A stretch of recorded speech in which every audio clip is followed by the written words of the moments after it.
தமிழக வெற்றிக் கழகம் கட்சியினுடைய தலைவர் விஜய் அவர்கள் தேர்தலுக்கு பிறகு ஒரு 5 நாட்கள் பெரும்பான்மையை நிரூபிக்க முடியாமல் ஆட்சி அமைக்க முடியாத ஒரு சூழ்நிலை ஏற்பட்டது. இதற்கு காரணம் திமுகவும் அதிமுகவும் தான் அப்படின்னு சொல்லி மூத்த பத்திரிகையாளர் கோலப்பன் அவர்கள் ட்விட்டர் பக்கத்துல பதிவிட்டிருக்காங்க. அது என்ன அப்படின்னு சொன்னா, தேர்தல் முடிவுகளுக்கு பிறகு திமுகவும் அதிமுகவும் ஒன்று சேர்ந்து பேசி திருமாவளவன் அவர்களை முதலமைச்சராக்க வேண்டும் என்று முடிவு செய்திருக்கிறார்கள் என்று அவர் குறிப்பிட்டுள்ளார். இதற்கு முன்னதாக தேர்தலுக்கு பிறகு எடப்பாடி பழனிசாமி அவருடைய வீட்டில் வைத்து அதிமுகவினுடைய எம்எல்ஏக்கள் கூட்டம் நடைபெற்றிருக்கிறது. இந்த கூட்டத்திற்கு சி.வி. சண்முகம், விஜயபாஸ்கர் உட்பட எல்லா எம்எல்ஏக்களும் வந்திருக்காங்க.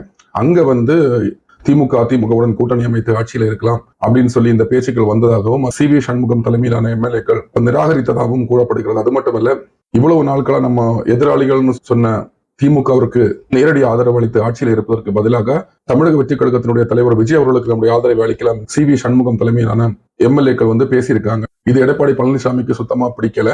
அந்த இடத்திலேயே பாத்தீங்கன்னா சி.வி. சண்முகம் அவர்களுக்கும் எடப்பாடி பழனிசாமி அவர்களுக்கும் பெரிய வாக்குவாதம் பிரச்சனை ஏற்பட்டு சி.வி. சண்முகம் அவர்கள் எடப்பாடி பழனிசாமி அவர்களை அடிக்கிற அளவுக்கு போயிருக்காங்க அப்படின்னு சொல்லி அவர் குறிப்பிட்டிருந்தார். இதை உறுதிப்படுத்தும் விதமாக சி.வி. சண்முகம் தலைமையிலான 30 எம்எல்ஏக்கள் எடப்பாடி பழனிசாமி அவர்கள் அதிமுகவினுடைய பொறுப்பிலிருந்து விலக வேண்டும் அப்படின்னு சொல்லி போர்க்கொடி தூக்கி இருக்கிறார்கள். இந்த எல்லா சம்பவத்தையும் உறுதி செய்யும் விதமாக இன்னைக்கு சட்டசபையில எடப்பாடி பழனிசாமி அவர்கள் தலைமையில் வெறும் 17 எம்எல்ஏக்கள் தான் சபாநாயகர் கருப்பையா கிட்ட ஆதரவு கடிதம் கொடுத்திருக்காங்க.